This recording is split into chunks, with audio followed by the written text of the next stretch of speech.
G'day, I'm Paul. So I reckon Skodas are completely underrated. And this one here, it's a sort of new one. It sits underneath the Kodiaq. It's called the Karoq. They're all weird names. There's a Karoq as well. Anyway, this one here is a mid-sized SUV, and this is the top spec variant. It's called the Karoq 140 TSI. It's priced at just under $40,000, and it competes with things like the CX-30, the T-Roc, another strange sounding one, and the Seltos as well. Today we're going to do a detailed review of the Skoda Karoq. If you do want to skip ahead to other parts of this review, you can use the time codes up on the screen there, or if you're on YouTube, just scroll down and use the chapters below. And if you haven't done so already, I'd love it if you could hit subscribe and press the bell icon, because that's going to tell you every single time we drive a very, very red car.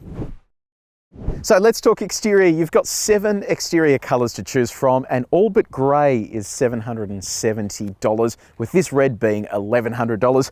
I'm liking this design. I think it just, I don't know, it looks nice and sporty, and I think the buyers in this segment, especially those that are competing with things like CX-30, T-Roc, you want a sporty looking SUV that still has room inside. And I love the fact that they've gone to town with these black highlights, which really nicely offset that red colour. The red really makes this pop beautifully. And then down the bottom there, you've got little protectors that stick out on the side. Okay, over here you have full LED headlights with LED daytime running lights. You've got a fog light down there as well. Around the side we have 19-inch alloy wheels. I quite like this design as well. It follows the trend that we've seen in a lot of new cars these days, which is chromey look on the outside and then a darker look on the inside. And then you have these nice and sporty looking low profile tyres as well. Skodas tend to ride really nicely here in Australia, so I'll be keen to see whether this follows the same trend. This just has standard suspension, but you can get adaptive dampers, so we'll see if that makes any difference to the ride. Sport line here, because this is the 140 TSI Sport line. That's why it has all those little bits and pieces added onto it. You have a black wing mirror there with indicator built in, privacy glass, roof rails, and come around to the rear. You've got these LED tail lights built into here. These look really cool at night time. They make the car stand out nicely. A 4x4 badge, because the 140 TSI model is all-wheel drive, and more black Skoda badging along the back there with Karoq as well. So I think it is a pretty neat looking SUV. Just sits in nicely on the road and doesn't look too big or gargantuan. Okay, so we are inside the Skoda. Let's start with the key. Here it is here. You've got lock, unlock, boot, and although it is a flip out key, this is a proximity sensing key. So you just leave that in your pocket, grab the door handle, and then there's a push button start attached to the steering wheel. Now, what about styling? Look, I think it's fairly simple. It is just a little bit bland in terms of all the darkness. It's all just black, black, piano black, and then this little sport line badge here. But I think for the most part, it could have done with a little bit of color just to jazz it up a bit. So maybe Skoda will do something about that in the future. But in terms of the materials themselves, this feels really nice. It's a big step up from the T-Roc, which feels very plasticky inside, and even down to the touch points here. They're all nice and soft as well. How soft are they? Well, we've got our durometer. We've tested the main surfaces in this car. So if you want to see how it compares to other cars that we've tested before, just use the link in the description below. Now, what about build quality? Yeah, that feels really, really solid. That is fantastic. Moving on to infotainment. Now, this is a little bit confusing because this car has the optional tech package, which is $4,200. So if you are buying it, just check to see which car you're looking at, because some of the things I'm about to talk about may not be standard. So 9.2-inch infotainment screen. We've already done a detailed review of this. If you want to watch that, click up here. So today I'll just give you a brief overview of the functions and features. Now, it has a proximity feature, so as you bring your finger to it, you can see extra context menus come up. Has satellite navigation built into it. You also have AM, FM, DAB plus digital radio. Then in terms of smartphone mirroring, you have both Apple CarPlay and Android Auto. I'll show you what Android Auto looks like to start with. Massive full screen integration. It is really nice and sharp and fast as well. So very impressive. And let's have a look at Apple CarPlay. Another full screen integration that is extremely sharp. Yeah, I like that. That is very, very good. The infotainment system itself is actually super easy to use, quite intuitive, and then you can follow it up with voice recognition, which forwards commands through to your phone as well, helps processing when it's done through the cloud when you have smartphone mirroring set up. Now, there's also a screen ahead of the driver. I quite like this because it's super high resolution, nice and sharp, and then you've got a stack of different views that you can choose from as well. I mean, you just don't expect this on kind of a, I'm not going to say entry-level small SUV, but this isn't a high-end sports car or something, and you're already getting all of this really cool technology here. So very impressive, and I love the fact that this is available on the Skoda. Moving on, you get a 10-speaker Canton branded sound system with this particular specification. Then on top of that, in terms of connectivity, you have one USB port down here, which is for your smartphone mirroring, a 12-volt outlet, and a wireless phone charger as well. Okay, what about safety? You have autonomous emergency braking with pedestrian detection, works in reverse as well. You also have radar cruise control. But the curious thing is blind spot monitoring, rear cross traffic alert, and a lane keeping assistant are all part of an additional package that'll cost you another $2,700. I would have thought blind spot monitoring would be standard on a car at this level. Now, in terms of parking, you have rear parking sensors and a reverse view camera. Let's have a look at that. The quality of that's not too bad. You've got the guidelines there as well. Now, the interesting thing is because this has the package that I mentioned earlier, you also get front parking sensors and also a semi-automatic parking feature. Now, keep in mind, if you don't know how any of this stuff works, we've actually filmed a video on parking technology and a bit of a deep dive on how this technology works. You can watch that by clicking up here. Okay, moving on to practicality, and we'll start with storage. We'll get rid of that. Now, coffee cups. This car fortunately has a stack of storage options, so you're going to have plenty of room for your coffee cups and also your bottles, so you can easily fit those in there. And then inside the door you've got room for a big bottle plus smaller bottle, and there's a little bin in there as well, which is super cute. But I love these clever features. So you can basically get rid of this entirely if you want to transform the space. You can have an elevated platform as well if you turn it around the other way. So there are some really clever features in here. I'll pop that back. It's actually a bit like a Tetris puzzle. That goes back there. That means you have a decent sized center console there. This slides forwards and backwards, and then you can also set it to certain positions, which is cool. You've got a storage slot down here for your phone for that wireless phone charging. You have a decent sized glove box. That's where you'll find a CD player, SD card reader, a SIM card slot. It's also air conditioned too, and easily fits your water bottle plus other bits and pieces.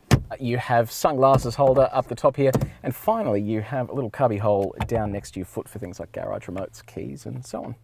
Now, moving on to comfort, you have dual zone automatic climate control. You've got heated seats for the first row. In terms of the seats themselves, they are cloth, but I love the design. It's got this checkered pattern and actually diamond finish pattern, and they hug you in nicely and they look super sporty as well. And in terms of comfort, they feel really nice too. The seating position is actually a little bit elevated. Like, it's not super high SUV, but it's elevated enough. So the seats are fully manually adjustable for the driver and front passenger. Steering wheel's really nice, flat bottom, sits nicely in the hand too. You've got paddle shifters there, and all this stuff is really easy to reach. Righto, we're in the back seat of the Karoq.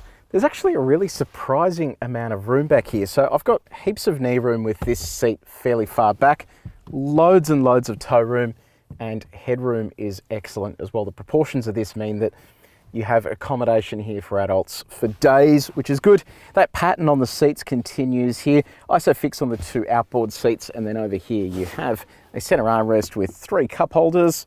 Show you how those work. Pretty straightforward. And then you've also got cup holders inside the doors. The other interesting thing is behind this center armrest is a ski port to the rear, so you can get easy access if you need to. You've also got map pockets in the back of these seats, air vents, a 12-volt outlet, and then with that option package I mentioned earlier, you get heated seats for the 2 outboard seats as well. But yeah, overall, a really nice space in the back here. Okay, what about cargo space? Let's open this up. So, power tailgate.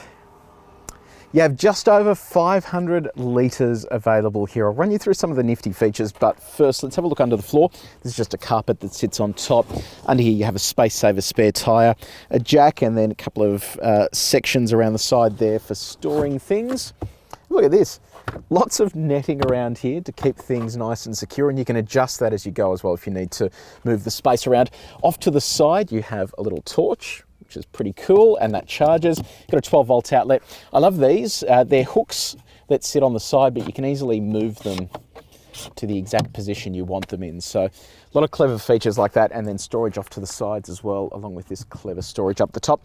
So a little over 500 litres means you can easily fit your bags and luggage in here without any dramas. And then, if I pull these back out, I'll show you how this works. So you can get rid of this fairly easily. You Just unclip at both ends. Once you've done that, this space here increases to just over 1,600 litres with a fairly flat load floor.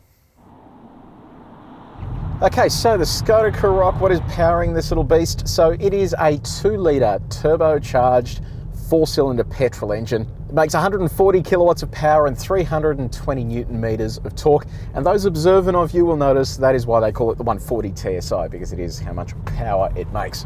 That's all mated to a 7-speed dual clutch gearbox. And if you watch a lot of my reviews, you'll notice that this is the point where I start telling you how bad dual clutch gearboxes are. Surprisingly, the one in this is actually pretty impressive. I think Volkswagen has been doing dual clutch gearboxes for such a long time now that they've kind of finally got the formula right, and the gearbox in this car really suits it. So it's nice and sporty when it needs to be, but then it's also not fussy at low speeds, which tends to affect a lot of dual clutch gearboxes. Now, in terms of the drive, it's on-demand four-wheel drive system, so it means predominantly it's going to be a front-wheel drive car, but when the front axle loses traction, it sends torque to the rear as well. Now let's talk about the engine. So we're just in the standard drive mode here. Give it a little punch.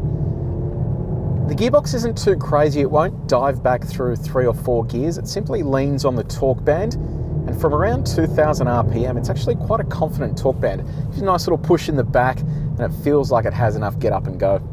Let's talk fuel economy. So 6.9 litres per 100 kilometres is the official combined figure.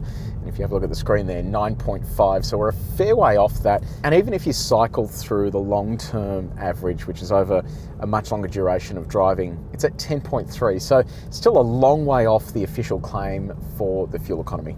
Let's talk drive modes. So you push this button down here and it lets you pick the different drive modes, and you've got stacks of them: Eco, Comfort, Normal, Sport, Individual, Snow, and then you have an off-road mode as well. So Normal is just normal, you get soft steering and all that kind of stuff. Sport, on the other hand, I literally instantly felt the steering get heavy there. It puts the gearbox into Sport mode, makes the throttle really sharp as well. A little bark from the exhaust. We're actually getting some fake noise by the sounds of it coming into the cabin, because it's definitely not making that noise on the outside. Tip it into this corner. It's actually really impressive. Tell you what though, I will say about the noise that it makes. It is actually pretty cool. When you think about the target demographic of this car, it actually makes it sound a whole lot quicker than it is. And the engine's actually really punchy. Like in Sport mode, the 2-litre just gives you that extra little bit of confidence above the smaller engines in this segment. And it just feels really sporty behind the wheel. We're still in Sport mode. Skoda claims a 0 to 100 time of 7.3 seconds. Let's see how it goes.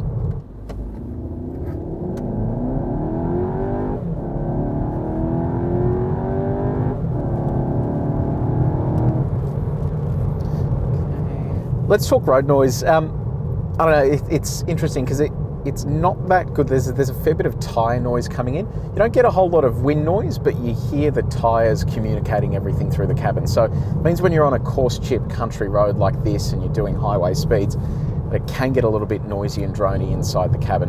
And really, this continues what I often talk about in terms of the test drive. Make sure you do a 24-hour test drive and drive on roads that you would expect to drive on. If you never drive on highways, it's not the end of the world. But if you're on highways each day or do long commutes, it is worth always checking to see whether there is too much road noise for your liking. Now let's talk about ride. Earlier on I mentioned that you can get adaptive dampers, but this car doesn't have that option. To be honest, it really doesn't need them. The ride is very impressive. It's not firm, it's not sporty, it's not too comfortable. It's just on that sort of edge of sporty comfortable. And I think that's just where you need to be with a car like this. It looks sporty, so make it feel sporty behind the wheel. I don't think they've lost any of that.